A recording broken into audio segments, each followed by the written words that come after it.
അധികം അക്ഷരത്തോടെ ഇണങ്ങിയിട്ടൊന്നും ഉണ്ടായിരുന്നില്ല.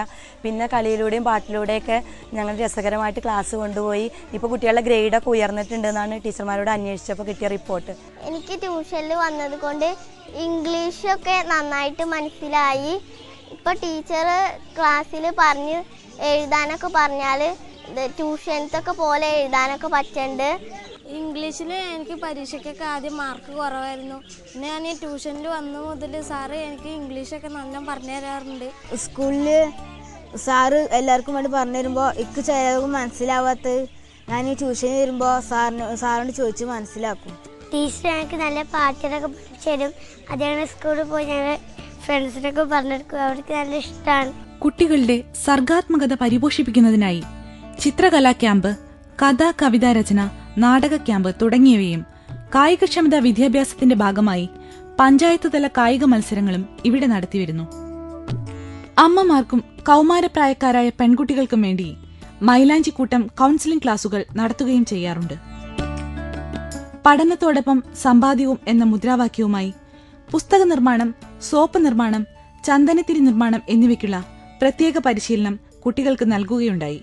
ഇതിനോടനുബന്ധിച്ചുള്ള നിർമ്മാണവും വിപണനവും ഇപ്പോഴും നടന്നുവരുന്നു. പഞ്ചായത്തിന്റെ സമ്പൂർണ്ണ സാക്ഷരതാ പദ്ധതിയുടെ ഭാഗമായി 4ാം ക്ലാസ് പരീക്ഷ എഴുതി ജയിച്ച് 7ാം ക്ലാസ് പരീക്ഷ എഴുതി സർട്ടിഫിക്കറ്റ് കിട്ടിയിട്ടുള്ള ഇന്ദിരേച്ചിയാണിത്. ഇന്ദിരേച്ചി, എന്താ പണ്ട് പഠിക്കാൻ പറ്റാതായത്? പണ്ട് സാഹചര്യം ഈ മുട്ടത്തിണക്കായിരുന്നു. പിന്നെ അച്ഛനെടുത്ത് കൊണ്ടുപോകാൻ ബുദ്ധിമുട്ടായതിന്റെ പേരിൽ പഠിക്കാൻ പറ്റിയില്ല. ഇപ്പൊ എന്നിട്ട് എങ്ങനെയാ ഇത് ഇങ്ങനെ ഒരു സാഹചര്യം ഉണ്ടായത്? സാഹചര്യം ഇപ്പോൾ കുടുംബശ്രീ വഴിയായിട്ടാണ് സാഹചര്യം ഉണ്ടായിരിക്കുന്നത്. കുടുംബശ്രീയിലെ പ്രേരക വന്ന് വീട്ടിൽ വന്നിട്ട് വീട്ടിൽ വന്ന് പഠിപ്പിച്ചിരുന്നു. ഭൂമിയെല്ലാം പടച്ച റഹ്മാനേ, ഏഴയായോരെന്റെ പ്രാർത്ഥന കേൾക്കുമന്നാനേ. വർഷങ്ങൾക്ക് ശേഷം 10ാം ക്ലാസ് പരീക്ഷ എഴുതിയ ഈ പഞ്ചായത്തിലെ 3 പേരാണ്. സാറിന്റെ പേരെന്താണ്? എന്താണ് ഇപ്പോൾ ഒരു 10ാം ക്ലാസ് പരീക്ഷ എഴുതാൻ തോന്നുന്നുണ്ടായ സാഹചര്യം? തുടർ വിദ്യാഭ്യാസ പരിപാടിയിലൂടെ 10ാം ക്ലാസ് പരീക്ഷ എഴുതിയാൽ നമുക്ക് വീണ്ടും തുടർന്ന് പഠിക്കാനും അതുപോലെ തന്നെ ചെയ്യാവുന്ന ജോലിക്കൊരു മുന്നോട്ട് പോക്കിനൊക്കെ സഹായകരാകും എന്നുള്ളതുകൊണ്ടാണ് ഇതുമായിട്ട് ബന്ധപ്പെടാൻ തീരുമാനിച്ചത്. എന്താണ് സാർ ചെയ്തിരുന്നത് നേരത്തെ? ഞാൻ ബാങ്കിന്റെ ഒരു കളക്ഷൻ ഏജന്റായിട്ട് വർക്ക് ചെയ്യാണ്. ഇനി ഇതെങ്ങനെ 10ാം ഇനി എന്താണ് അടുത്തത് വേണമെങ്കിൽ ഒരു പ്രൊഫഷണൽ കോഴ്സ് എന്തെങ്കിലും ചെയ്യാം, അല്ലെങ്കിൽ JDC ഒക്കെ ചെയ്യണമെങ്കിൽ 10ാം ക്ലാസ് പരീക്ഷ പാസ്സായി തന്നെ പറ്റുള്ളൂ. ചേച്ചിക്ക് എന്താ പഠിക്കാൻ പറ്റാതാവാനുള്ള ഒരു സാഹചര്യം? അന്ന് തോറ്റോ പിന്നീട് പോയില്ല. അപ്പം അതിനെ കല്യാണം കഴിച്ച് വിടുകയുണ്ടായത്. പിന്നീട് ഇതുപോലെ സാക്ഷരതയുടെ പരിപാടി ഉണ്ടെന്ന് പറഞ്ഞാൽ അങ്ങനെ പരീക്ഷ എഴുതാൻ തീരുമാനിച്ചു. ഇപ്പം എന്ത് ചെയ്യുന്നു? ഇപ്പോൾ കമ്പ്യൂട്ടർ പഠിച്ചുകൊണ്ടിരിക്കുന്നു, CTTC കോഴ്സ്. മോനും ഞാനും ഒപ്പാണ് 10ാം ക്ലാസ് പരീക്ഷ ഒരുമിച്ചാണ് എഴുതിയത് അല്ലേ? ഇനിയിപ്പോൾ തുടർന്ന് പഠിക്കണം എന്ന് ആഗ്രഹിക്കുന്നുണ്ടോ? പഠിക്കാൻ ഇതെന്തെന്നുണ്ടെങ്കിൽ എന്തെങ്കിലും സാഹചര്യം കിട്ടുകയാണെങ്കിൽ ഇനി ഇതേപോലെ തീർച്ചയായും പഠിക്കല്ലേ?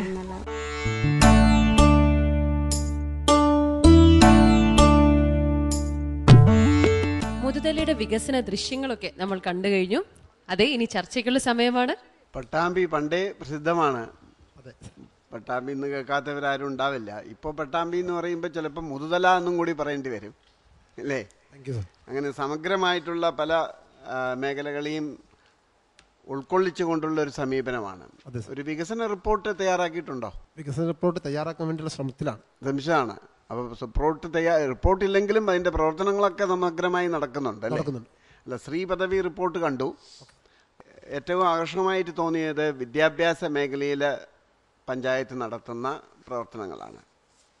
പഞ്ചായത്തിൻ്റേതായി അവകാശപ്പെടാവുന്ന എന്തെല്ലാം സംഭാവനകളാണ് ഈ വിദ്യാഭ്യാസ മേഖലയിലുള്ളത്? സർ, പൊതുവിദ്യാഭ്യാസ മേഖലയിൽ കേന്ദ്ര സംസ്ഥാന സർക്കാരുകളുടെ പദ്ധതിയുടെ കൂടെ പഞ്ചായത്തിൻ്റെ തനത് പരിപാടി എന്ന രീതിയിൽ വേണ്ട അടിസ്ഥാന സൗകര്യം 21 അംഗനവാടിയാണ് ഞങ്ങളുടെ പഞ്ചായത്തിനകത്തുള്ളത്. അതിൽ 17 അംഗനവാടികൾക്ക് ഇപ്പോൾ സ്വന്തമായി സ്ഥലവും കെട്ടിടവും ഇപ്പോൾ നിർമ്മിച്ചു കഴിഞ്ഞിട്ടുണ്ട്. ബാക്കിയുള്ള 4 എണ്ണത്തിൻ്റെ സ്ഥലമെടുപ്പ് ഇപ്പോൾ നടന്നുകൊണ്ടിരിക്കുക. കഴിഞ്ഞ വർഷമാണ് ബാക്കി 4 എണ്ണം ഞങ്ങൾക്ക് അനുവദിച്ച് കിട്ടിയത്. അതിൽ പോഷകാഹാരം പോലെയുള്ള പ്രവർത്തനങ്ങൾ മറ്റ് ഏജൻസികൾ നടന്നുകൊണ്ടിരിക്കുന്നുണ്ട്.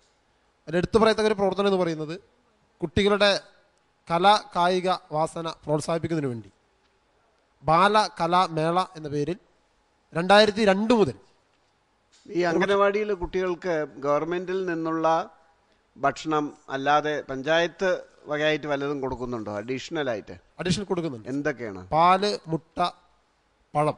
പാല്, മുട്ട, പഴം ദിവസം കൊടുക്കുമോ അതോ ആഴ്ചയിൽ ഇത്ര ദിവസം?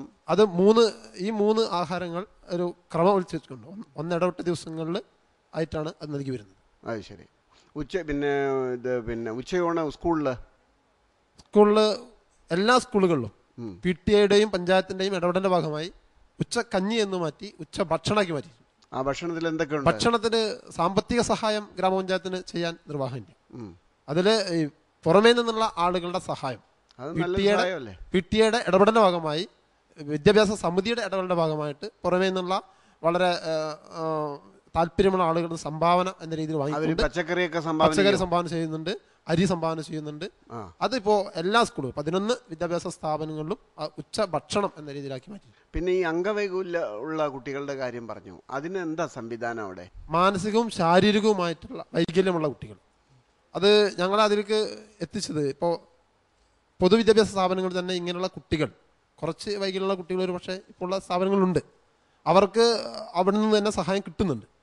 ഇത് കൂടാതെ സ്പെഷ്യൽ വിദ്യാഭ്യാസ സ്ഥാപനങ്ങളിൽ അല്ലെങ്കിൽ സ്പെഷ്യൽ സ്കൂളുകൾ ഇവരുടെ വൈകല്യം കുറച്ചു കൊണ്ടുവരാൻ വേണ്ടിയുള്ള അൺഎയ്ഡഡ് മേഖല അല്ലെങ്കിൽ സ്വകാര്യ മേഖല പ്രവർത്തിക്കുന്ന സ്പെഷ്യൽ സ്കൂളുകളിൽ പഠിക്കുന്ന കുട്ടികൾക്ക് പ്രത്യേക സഹായം ഞങ്ങൾ 2 വർഷമായിട്ട് ആ പദ്ധതി ഇപ്പോൾ നടപ്പിലാക്കി വരികയാണ്. 12 കുട്ടികളാണ് ഞങ്ങളുടെ പഞ്ചായത്തിനകത്ത് സർവേ ചെയ്ത് കണ്ടെത്തിയത്.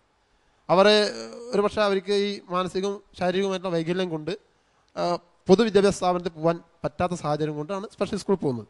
അപ്പോൾ അവർക്ക് സംസ്ഥാന സർക്കാരിൻ്റെ നിർദ്ദേശപ്രകാരം അല്ലെങ്കിൽ നിലവിലുള്ള ഈ സബ്സിഡി മാനദണ്ഡ പ്രകാരം ഓരോ സ്റ്റാൻഡേർഡിനും ഇത്ര രൂപ കൊടുക്കാമെന്ന് പറയുന്നുണ്ട്.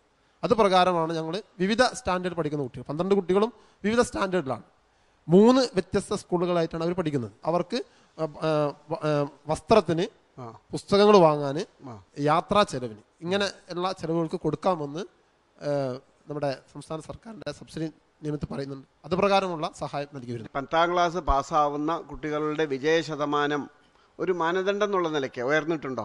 ഉയർന്നുണ്ട്, തീർച്ചയായും. എത്രയുണ്ട് വിജയ ശതമാനം? ഇപ്പോൾ 2 ഹയർ സെക്കൻഡറി സ്കൂളിലെയും SSLC വിജയ ശതമാനം 90% വന്നിട്ടുണ്ട്. 90% ജില്ലയുടെ ശരാശരി എന്ന് പറയുന്നത് അതിന് താഴെയാണ്. കൃഷിയുടെ മേഖലയിൽ വളരെയധികം സാധ്യതകളുള്ള ഒരു പഞ്ചായത്താണ്. അതിനെ പരമാവധി മുതലെടുക്കാനായിട്ട് നിങ്ങൾ ശ്രമിക്കുന്നുണ്ട്. അതിൽ ഞാൻ നിങ്ങളെ ആദ്യമായി അഭിനന്ദിക്കുകയാണ്. Thank you sir. കാരണം കഴിഞ്ഞ 3 വർഷത്തിലായി 47 ലക്ഷം രൂപ നിങ്ങൾ ഉൽപ്പാദന മേഖലയിൽ നിക്ഷേപിച്ചിട്ടുണ്ട്. അതിനു പുറമെ ഈ തൊഴിൽദാന പദ്ധതി അനുസരിച്ച് 53 ഒരാളുടെ 53 ശരാശരി 58 സർ 60 ലക്ഷം രൂപ നമ്മൾ ഈ മേഖലയിൽ നിക്ഷേപിച്ചപ്പോൾ അവിടെ എന്തുമാത്രം നെല്ല് കൂടി, എന്തുമാത്രം അവിടെ മറ്റു വിളകൾ കൂടി എന്നുള്ളതിനെക്കുറിച്ച് എന്തെങ്കിലും ഒരു കണക്കുണ്ടോ? സർ, തീർച്ചയായിട്ടും കഴിഞ്ഞ കാലങ്ങളിൽ വ്യത്യസ്തമായിട്ടുള്ള വർധനം ഉണ്ടാക്കിയിട്ടുണ്ട്. കൃത്യമായിട്ടുള്ള തുക അല്ലെങ്കിൽ അതിൻ്റെ ടണ്ണിൻ്റെ കണക്ക് സൂചിപ്പിക്കാൻ അവിടെ ഉൽപാദനക്ഷമത വർദ്ധിച്ചതായിട്ട് എന്തെങ്കിലും പറയാൻ പറ്റും? ഇപ്പം നെല്ലിന് ഇപ്പോൾ 1 ഏക്കറിന് നേരത്തെ കിട്ടിയത് എത്രയാണ്? ഇപ്പോൾ ഈ കഴിഞ്ഞ 4-5 വർഷം കൊണ്ട് ഇങ്ങനെയുള്ള ഇടപെടൽ കാരണം എത്ര കണ്ട് വർദ്ധിച്ചു എന്ന് പറയാൻ പറ്റും? തീർച്ചയായിട്ടും ഒരു 20-30% വർധന ഉണ്ടാക്കാൻ ആ മേഖല കഴിഞ്ഞിട്ടുണ്ട് എന്നുള്ള കാര്യം. അതിപ്പോൾ പഞ്ചായത്തിൻ്റെ കണക്ക് നോക്കുമ്പോൾ നിങ്ങൾക്ക് 1,17 ലക്ഷം രൂപ പ്ലാൻ ഫണ്ട് കിട്ടിയിട്ടുണ്ട്. നിങ്ങളുടെ തനത് ഫണ്ട് ജനറേഷന് ഒട്ടും മോശമല്ല. 63 ലക്ഷം നല്ല തുകയാണ്. പക്ഷേ നിങ്ങൾ പണത്തിൻ്റെ ഈ തനത് ഫണ്ട് കൂടിയതുകൊണ്ടാണോ എന്നറിയില്ല, നിങ്ങളുടെ പ്ലാൻ ഫണ്ട് 84% ചിലവാക്കിയിട്ടുള്ളൂ. സർ, കാർഷിക മേഖലയിലെ 3ാമത് വിള തുടങ്ങിയിട്ടുണ്ട്. വെള്ളിയാങ്കല്ല് പദ്ധതിയിൽ വെള്ളം വന്നതോട് കൂടിയിട്ട് ജലസേചനത്തിൻ്റെ ഒരു സൗകര്യം തുടങ്ങിയിട്ടുണ്ട്. ഞങ്ങളുടെ പഞ്ചായത്തിലെ ഭൂരിഭാഗം പ്രദേശവും ജലസേചന സൗകര്യം ഇല്ല. ആകെ ഒരു തോടാണുള്ളത്, വേനൽക്കാലത്ത് വറ്റും. അപ്പോൾ 2 ഇറിഗേഷൻ പദ്ധതികളാണുള്ളത്. അത് താരതമ്യേന പെരുമടിയൂർ പ്രദേശത്ത് മാത്രമായിട്ടാണ്. പക്ഷേ വെള്ളം കെട്ടി നിൽക്കുന്നതിൻ്റെ ഭാഗമായിട്ട് പുതിയൊരു അവബോധവും അതിൽ പഞ്ചായത്തിൻ്റെ ഒരു ഇടപെടലും പുഞ്ചകൃഷി പ്രോത്സാഹനം പറഞ്ഞിട്ടൊരു പദ്ധതി പഞ്ചായത്ത് വെച്ചിരുന്നു. അതിൻ്റെ ഭാഗമായിട്ട് കുറച്ച് നെല്ലുൽപാദനം കൂടിയുണ്ട്. എനിക്ക് നിങ്ങളുടെ പഠന വീടിനെ പറ്റി ഒരു സംശയമുള്ളത്, അതിനകത്ത് നിങ്ങൾ ഓരോ കേന്ദ്രത്തിൽ ആ കുട്ടികളെ, വീട്ടിൽ പഠിക്കാൻ സൗകര്യമില്ലാത്ത കുട്ടികളെ നിങ്ങളൊരു കേന്ദ്രത്തിലേക്ക് വൈകുന്നേരങ്ങളിൽ നിങ്ങൾ ക്ലാസ് എടുക്കുന്നതായിട്ടാണ് പറയുന്നത്. ഈ വൈകുന്നേരം എന്ന് പറയുമ്പോൾ രാത്രി സമയങ്ങളാണോ? സ്കൂൾ സമയം കഴിഞ്ഞതിന് ശേഷം. എത്ര മണി വരെ ഉണ്ടാവും? 5 മണി മുതൽ മാക്സിമം 7 മണി വരെ. സമീപ പ്രദേശ കുട്ടികളുടെ അയൽവക്കത്തുള്ള കുട്ടികളുടെ ഒരു 10-100 മീറ്ററിന് ചുറ്റളവിൽ ഉള്ള കുട്ടികൾക്കാണ് ഇതിൻ്റെ സൗകര്യം കിട്ടുക. 4 സ്കൂളുകൾ കേന്ദ്രീകരിച്ചാണ് പഠന വീടുകൾ പ്ലാൻ ചെയ്തിട്ടുള്ളത്. അത് ഈ വീട്ടിൽ നിന്ന് പഠനത്തിൻ്റെ സഹായിക്കാൻ കഴിയാത്ത കുട്ടികളുടെ കൂട്ടായ്മയാണ്. അവിടെ ഈ പരിശീലനം ലഭിച്ചിട്ടുള്ള ഇൻസ്ട്രക്ടർമാരുണ്ട്. അവരുടെ നേതൃത്വത്തിൽ അവരെ ഈ ഹോംവർക്കുകൾ ചെയ്യാൻ സഹായിക്കുക, മറ്റു പാഠ്യേതര പ്രവർത്തനങ്ങൾ ചെയ്യിക്കുക. അതേപോലെ തന്നെ അവരുടെ പ്രവർത്തനത്തിൻ്റെ ഭാഗമായിട്ട് പതിപ്പുകൾ, പഠനയാത്രകൾ ഒക്കെ നടത്താറുണ്ട്. മനുഷ്യ വിഭവശേഷി വികസനം, ഹ്യൂമൻ റിസോഴ്സ് ഡെവലപ്മെൻറ്റിൽ നല്ല ഒരു ഫോക്കസ് കൊടുത്ത ഒരു പഞ്ചായത്താണ്. നിങ്ങളുടെ ഈ റിപ്പോർട്ടുകളും ഈ സ്ത്രീ പദവി പഠനവും ഒക്കെ കാണിക്കുന്നുണ്ട്. ഇപ്പോൾ ഒരു നല്ല തുടക്കം, അതിൻ്റെ ആദ്യത്തെ ബേസിക് വർക്ക് ചെയ്തതായിട്ട് കാണാൻ പറ്റുന്നുണ്ട്. ഒരു ഫൈൻ ട്യൂണിങ് കൊടുക്കുകയാണെങ്കിൽ നല്ല മാറ്റങ്ങൾ കൊണ്ടുവരാൻ പറ്റും ഈ പഞ്ചായത്തിൽ. മറ്റൊന്ന്, ഇപ്പോൾ സ്ത്രീ പദവി പഠനവുമായിട്ട് ചേർത്ത് വായിക്കുമ്പോൾ സ്ത്രീകളുടെ പദവി പഠിച്ചു എന്നുള്ള വലിയൊരു കാര്യമാണ്. അത് മനസ്സിലാക്കി മുന്നോട്ട് എന്ന് ആലോചിക്കണം. എനിക്ക് നിങ്ങളോട് അഭ്യർത്ഥിക്കാനുള്ളത് അതിൻ്റെ അടുത്ത സ്റ്റേജിലേക്ക് നിങ്ങൾ ഊന്നണം. അതിന് വിദഗ്ധരുടെ ഉൾപ്പെടുത്തിയിട്ടുള്ള സെമിനാറുകൾ നടത്തിക്കൊണ്ട് അപ്പം നമുക്ക് കൂടുതൽ അറിയാൻ പറ്റും. നമുക്ക് എല്ലാത്തിനെ പറ്റി എപ്പോഴും എല്ലാവർക്കും അറിയാൻ പറ്റില്ലല്ലോ. ഓരോ മേഖലയിലുള്ള വിദഗ്ധാഭിപ്രായം കേട്ടുകൊണ്ട് നല്ല ശക്തമായ ഒരു പ്ലാനിങ് ഉണ്ടെങ്കിൽ നല്ല സാധ്യതകളുള്ള ഒരു പഞ്ചായത്താണെന്ന് കാണാം. തീർച്ചയായും സാർ. ഈ കേന്ദ്രാവിഷ്കൃത പദ്ധതികളും അതുപോലെ തന്നെ നമ്മുടെ പ്ലാൻ ഫണ്ടൊക്കെ ചേർത്തുകൊണ്ടുള്ള ഒരു സംയോജനം എങ്ങനെയാണ് പഞ്ചായത്ത് ഉറപ്പുവരുത്തുക എന്നുള്ളതാണ്. ഉദാഹരണമായിട്ട് SSA, സർവശിക്ഷാ അഭിയാൻ. ഇപ്പോൾ നിങ്ങളുടെ പഞ്ചായത്തിൽ SSA മുഖാന്തരം നടപ്പിലാക്കിയ 1-2 നല്ല മാതൃകകളെ പറ്റി പറയാൻ പറ്റുമോ? തീർച്ചയായും സാർ.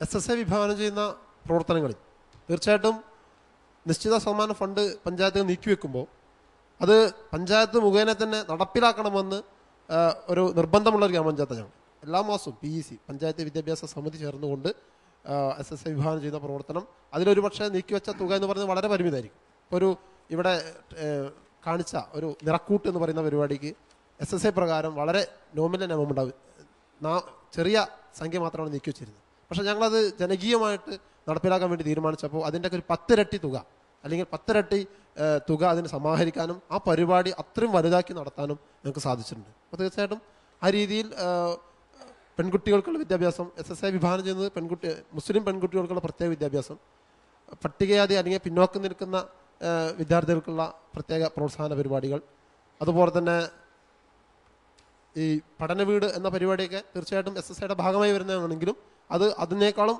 വലുപ്പത്തിൽ നടപ്പിലാക്കാൻ ഞങ്ങളുടെ പഞ്ചായത്തിന് കഴിഞ്ഞിട്ടുണ്ട്. എങ്ങനെയുണ്ടായിരുന്നു? തൃപ്തികരം. അപ്പോൾ നമുക്ക് മാർക്സിലേക്ക് കിടക്കാം.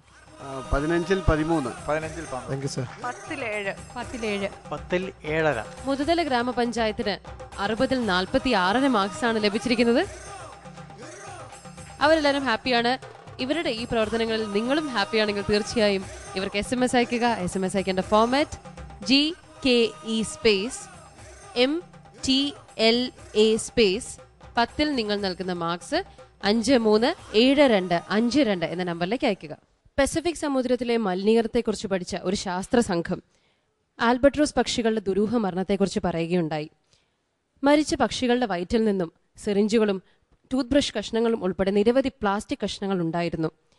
UNEPയുടെ കണക്കനുസരിച്ച് ദശലക്ഷം കടൽ പക്ഷികളാണ് പ്ലാസ്റ്റിക്കിനാൽ കൊല്ലപ്പെടുന്നത്. പുതിയ ആശയങ്ങളും വെളിപ്പെടുത്തലുകളുമായി ഗ്രീൻ കേരള എക്സ്പ്രസിന്റെ യാത്ര തുടരുകയാണ്.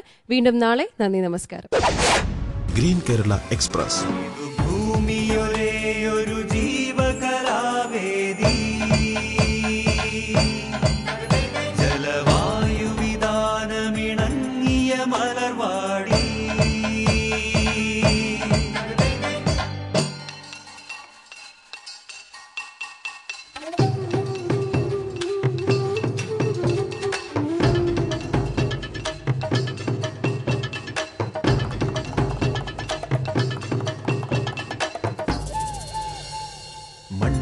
തെളിവിന്നിൽ കരിമൂടിയാകെ നിറഞ്ഞൊരു കാലം, ജീവൻ വിറയോലും ഒരു കെടുകാലം.